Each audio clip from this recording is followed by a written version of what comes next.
Aiming to make the invaders bleed for every inch of German soil, the Wehrmacht constructed a series of well-entrenched defensive lines which barricaded the way into Berlin. Manning these positions were the remains of Army Group Vistula and 4th Panzer Army, as well as the Berlin garrison.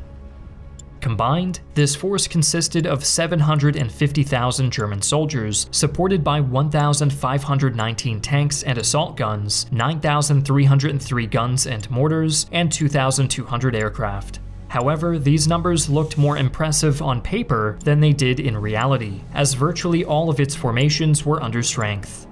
Although many units were led by battle-hardened veterans of the Eastern Front, their rank and file was often made up of a mix of wounded, unfit, and inexperienced soldiers, and even boys from the Hitler Youth. Moreover, some 60,000 of the defenders came from undertrained and barely armed Volkssturm militia battalions.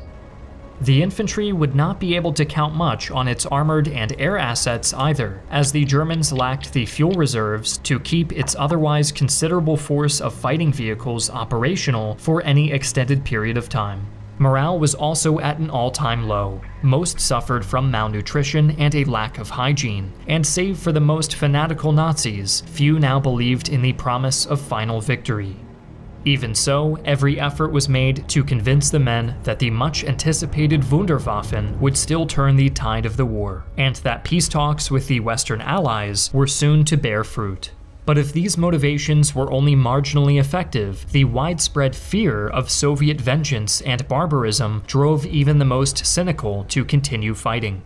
On April 12th, the Berlin Philharmonic Orchestra gave its last performance. Among the music played was Richard Wagner's Ride of the Valkyries. 4 days later, another type of orchestra began to play as thousands of Katyusha rocket launchers and field guns of Zhukov's front opened